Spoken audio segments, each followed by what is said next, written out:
Amongst the notable auteurs of the French New Wave, such as Jean-Luc Godard, Francois Truffaut, and Claude Chabrol, another figure in this era who too had a talent for film criticism, despite being considered the least flamboyant of the directors, created his own fresh, witty, and fun world of film that would be persistent and recognizable in all the 4 decades worth of his filmography. This figure being Éric Rohmer, a director whose deep understanding for the entailments of the French culture and lifestyle, the mindset of the youth and the adult, and the overall flow and beauty of nature and fate's coexistence in our world would be manifested through each of his films and film series, specifically his Comedies and Proverbs works from the 80s that would gain a large liking from an undefined group of people with its indication of standing the test of time. For example, I myself as a teenager see no distinct connection between the Rohmerian acts of romance, friendship, breakup, and simply sitting in French cafes to my life of studying and school. Yet despite this, I receive a sensation of comfort, humor, and love that is different from any other film experience I have ever had every single time I gladly decide to rewatch one of Éric Rohmer's films. Throughout this period, though, I have noticed that the attractive astuteness of his films did not only come from its content and basis, but from other external psychological forces driving the main events in his stories. The specific psychological force I noted to be of high frequent presence in his films was what I discovered to be called synchronicity. Synchronicity, as coined by Swiss psychologist Carl Jung, is a psychological term that refers to the occurrence of unnatural coincidences or situations that seem natural. Psychologist Carl Jung believed that these so-called coincidences were influenced not only by the notion of chance, but were also a powerful guide/insight placed in direct relation to the observer's mind. This is how I perceived most of the events displayed in Rohmer's films, that were always driven by some spontaneity or unnatural coincidence that was unfamiliar to myself, perhaps somewhat familiar to the characters, but always inherent to the filmmaking and style of Éric Rohmer. Thus, my observation concluded that the synchronicity in Éric Rohmer's films could be presented through 3 leading factors. First, the characters, second, their actions, and third, the themes persistently represented in his films. 5 minutes pour évoluer. Non, 5 minutes. Moi, tout va bien. Bon, je suis un petit peu seule en ce moment. Rohmer's most acclaimed work, Les Rayons Verts, tells the story of Delphine, a secretary and a very emotional and anxious woman. Due to the cancellation of her previous plans, she is left alone for her summer. Thus, Delphine wanders around from city to countryside, looking simply to rest. Yet, what we see in this film is far from her resting. Through her series of stays at country homes and hotels, she tries to avoid the loneliness of a single summer, the cliché of small talk, the compliments and fake smiles and other obligatory notions people feel necessary for a single woman to portray. However, to not be alone, she must socialize, a confrontation she does not please to consider. For part of her holiday, Delphine spends time with her friend Francois's family in Cherbourg, after complaining to her friend that she has simply nowhere else to go.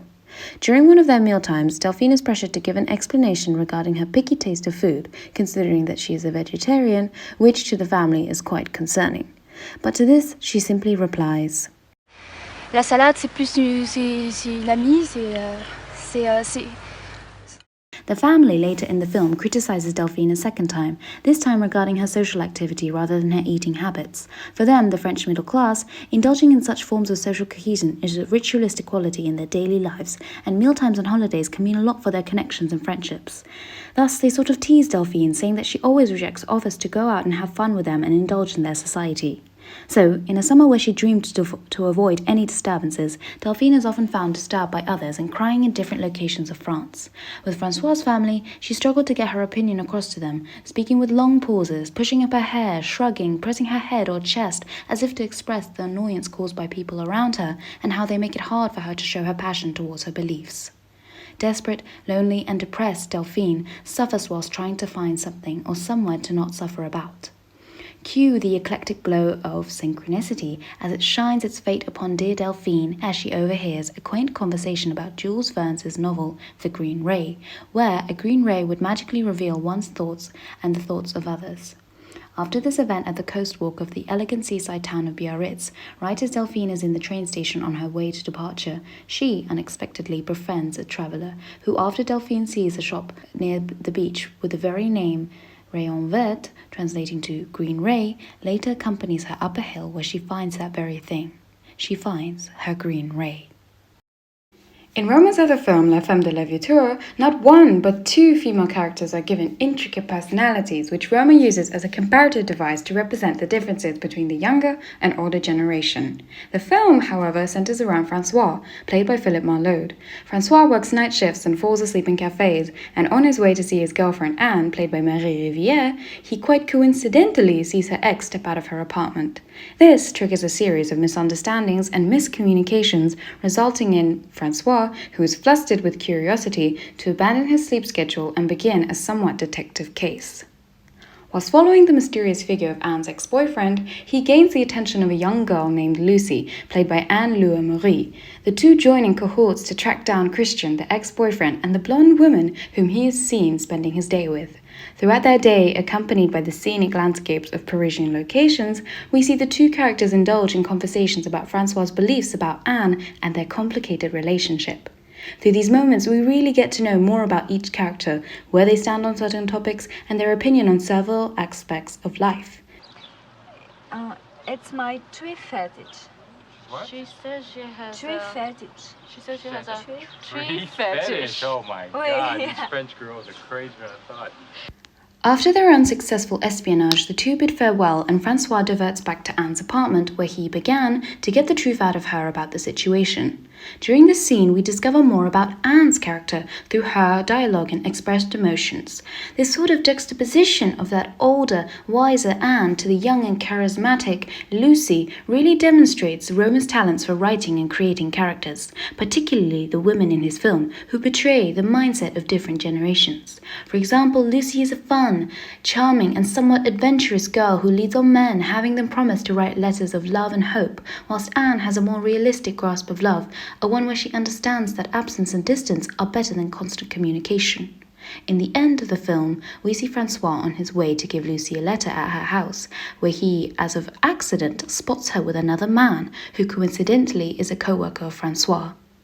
Deciding to simply mail his letter, Francois is left on the streets of Paris again, and alone, whilst the end credits, written and composed by Rohmer himself, play.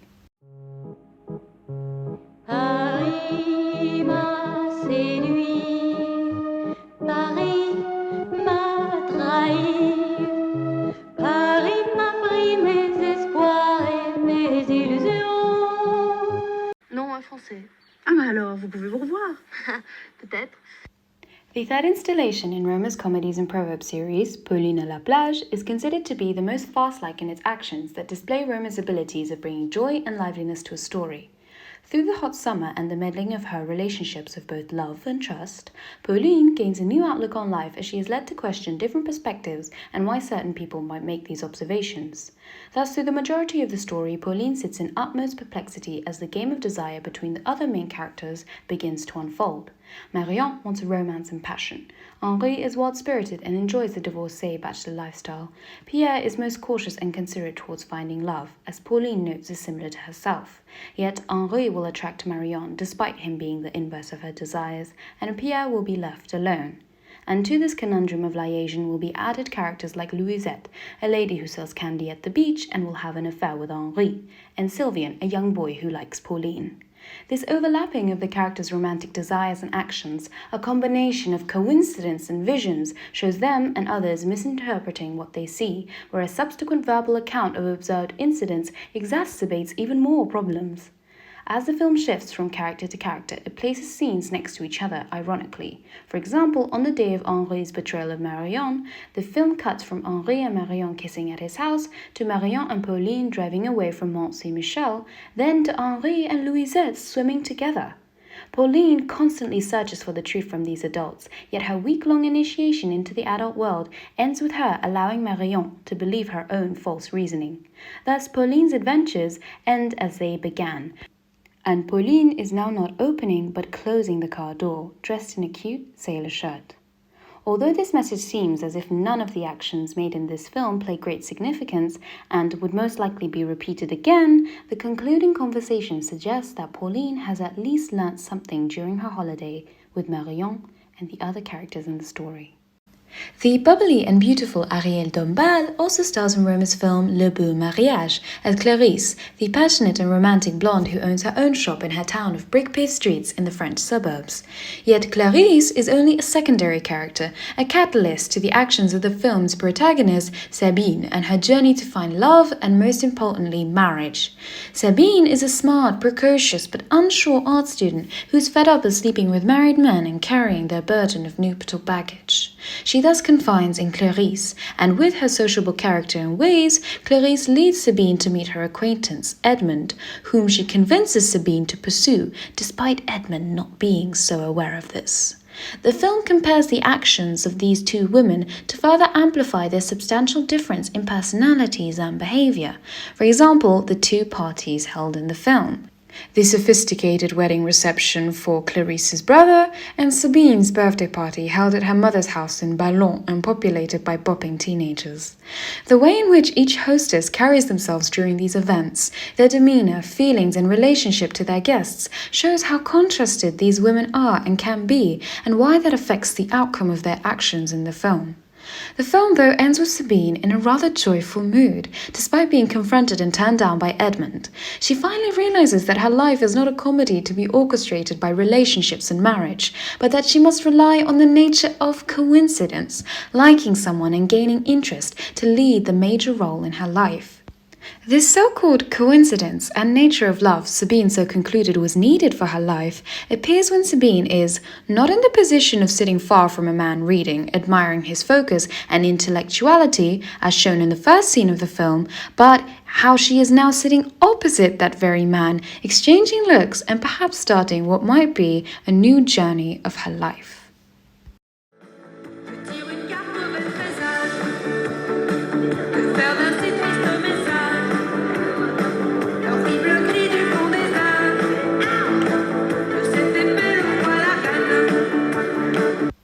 Rohmer's fourth installation in his Comedies and Proverbs series begins with this French proverb: "He who has two women loses his soul, he who has two houses loses his mind."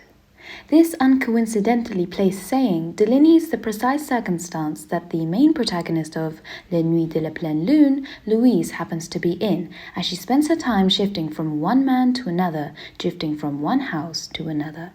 She spends her days with Remy, an athletic and self-assured man in the country. He encourages her to stay home with him rather than partying out all night, displaying some sort of care and love for Louise. His sentiment overlooks his aggressive attitude and is what, for my presumptions, attracted Louise to him in the first place. But Louise claims that she needs this regime to balance her work and social life, and that she too wants to stay up all night now and then. Thus, her nights are spent discoing in Paris, where she has her own apartment and spends time with odd friends like Octave, played by Fabrizio Lucchini. Octave is quite a strange and outspoken man, who, despite his physical fragility in comparison to Remy, has a high amount of confidence for himself and his actions. These actions mostly regard pursuing his love or mere amusement for Louise, whom he has tried to seduce several times throughout the film. Once in her Parisian apartment, stroking her hand as he talks about her problems with men, insinuating himself into her affections. Another in the apartment Octave shares with his wife and child. This scene includes various pertinent elements reflected by Octave's and Louise's conversation, significantly regarding the two characters' personalities. Going between his living room and his bedroom, Octave removes his jacket, jumper, and red blazing shirt, baring his chest while he insists that he loves his wife.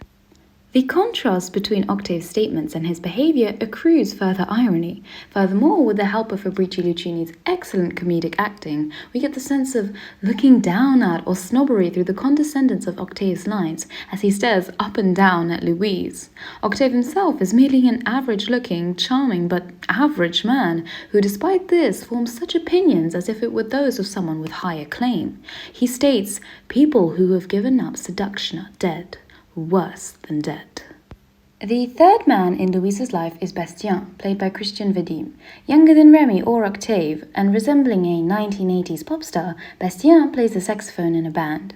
Rohmer introduces, with subtle synchronicity might I add, Bastien at the first party scene in the film, where he dances near Louise but with Marianne, the woman for whom Remy will leave Louise. When Bastien starts dancing with Louise, he moves away from Marianne to do so. At their second dance, the two connect closer through the form of dancing and kissing. The whole dance scene radiates a cool and hip vibe of the 80s, further delineated by the groovy movements of the couple, the bright pink vest worn by Bastien, and the wild frizzy hair of Louise. Thus, the theme entailed from the beginning proverb plays its effect on Louise, as the bundle of men, coincidences, and fate are placed upon her unconfined life. And now she has been stripped to the core, slept with Bastien, been seduced by Octave, and is now leaving Remy. Alone and at first sad, only with the company of the sleepless nights in Paris, caused by the coincidentally concocted full moon, Louise ends her story by going back to Paris, where she hopes to learn more about herself again and control her choices and responsibilities. The last film I wanted to cover in today's video essay is a film that demonstrates all the conceptions and features of the Comedies and Proverbs series and overall Rohmer's artistic, narrative and aesthetic style. L'ami de mon ami portrays the essential Rohmerian qualities of friendship, fidelity, romance and separation, but with a light and airy feel and subtle comedic sense to it. This light and airiness is also displayed through the set and costume design of the film, which is where it gained most of its popularity from. Blanche, the main protagonist, lives in a clean, white and minimalist apartment in the Belvedere blocks of Cergy-Pontoise in France. Blanche is a simple working woman. She is shy and timid, but at heart very sincere and loyal. When she meets Leigh, her new friend, she is kind and caring despite their contrast in personalities, Leigh being very outgoing and sociable. She is a serious and put-together woman, unable of participating in small talk and banter that entertains others like Leigh and Alexandre, a friend of Leigh's who has, in a sense, caught Blanche's eye. But when out with these two, with their constant chattering and flirting, Blanche finds herself unable to talk, to rebuttal and converse with her new friends. Not only is she unable to connect with the two, she notices that Alexandre can easily connect with and maybe even more suited for Leigh than she is herself. Straight away we see the confidence of Alexandre and how much he differs from Blanche, so much so that she simply cannot stoop to his level of ease and casualness.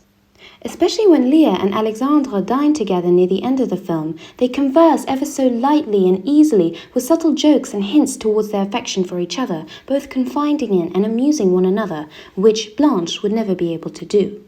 This, at the same time, proposes how unfit Leigh is for her current boyfriend Fabien, who, through the mere act of coincidence and fate, is more suited for Blanche. This light-heartedly comedic approach twists the storyline of the thematic boyfriends and girlfriends that is both entertaining and amusing to watch, which leads to the final unraveling of the love triangle, where out of pure synchronicity, Leigh, who is on a walk with Alexandre, spots Blanche, who is waiting for the arrival of Fabien. After a greatly puzzling stream of confessions, the two, dressed in the same blue and green pastels as the beginning of the film, reconcile with a knowledge of each other's as friends and their boyfriends. I wanted to conclude this video essay on the synchronicity in Éric Rohmer's films and all the information I have conveyed to you today with some words written by the famous writer André Aciman regarding his first experience of watching a Rohmer film. The world teems with coincidences, chance meetings, chance sightings, chance insights. In fact, chance is all there is. In Rohmer, however, there is an algorithm to chance, or at least a search for such an algorithm, just as there might be a logic to happenstance. This logic is not to be found outside the film, or even in the film. It is the film. Therefore, the coincidental meetings, parallels and overlaps of storylines so greatly achieved by Rohmer's films that I have explained through his characters, their actions and the themes are in direct relation to the character's mind, a reflection of the film, its purpose and plot, and Rohmer's filmmaking style and techniques. The synchronicities shown throughout a majority of Rohmer's films have become one of the most recognizable features of his auteurism, so much so that most of the audience, famous authors, and myself would agree.